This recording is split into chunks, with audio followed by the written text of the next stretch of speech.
中意食醬燒牛肉滑蛋飯咧就唔使去餐廳啦。呢做法牛肉嫩滑多汁又唔柴，再搭配秘製嘅和風醬汁咧就超級送飯。重點係做法簡單，一睇就識，有營養得嚟又好味。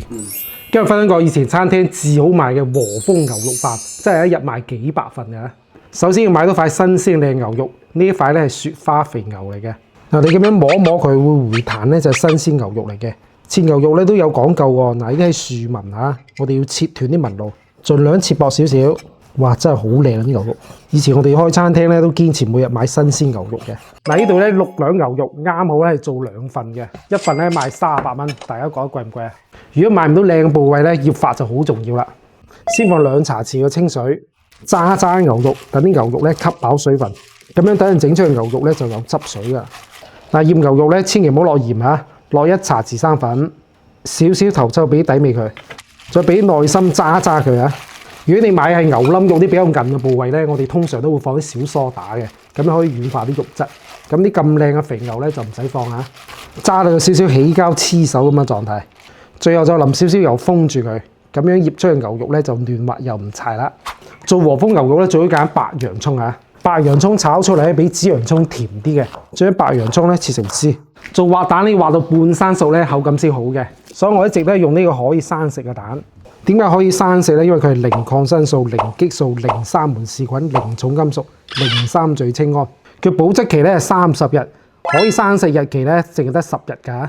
俾大肚婆或者小朋友食咧都放心好多嘅。一箱咧有40個嘅，我屋企食得超快。佢每一層咧都保護得好好，收到咧都全部都係完整嘅靚蛋嚟嘅，好快食晒一箱啊！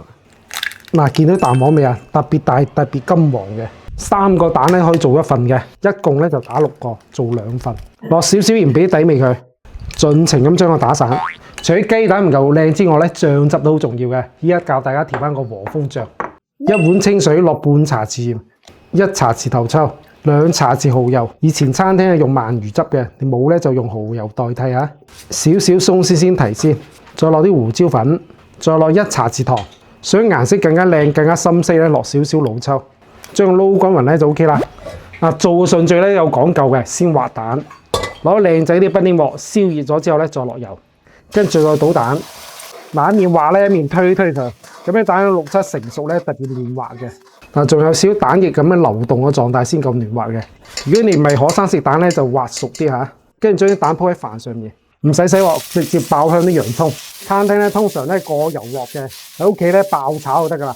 跟住再落牛肉，快速咁將佢打散，嗰啲牛肉咧好快熟嘅。見到有少少轉色咧，就可以落醬汁啦。將調好醬汁咧倒埋落去。嗱，呢度咧做2份嘅，所以我哋倒一半就夠噶啦。用大火收汁，唔使收太乾嘅，一定要有汁水咧先好食嘅。將炒牛肉倒喺白蛋上面，最後撒一陣迷嘅葱花，再滲少少炒個白芝麻咧就 very good 啦。哇，真係好香啊！幾分鐘就搞掂2個和風牛肉滑蛋飯啦，大家快試下整，超正！分分鐘好過叫外賣啊！啲牛肉啱熟，一啲都唔柴，好食。尤其呢個和風醬汁撈飯咧，真係好好食啊！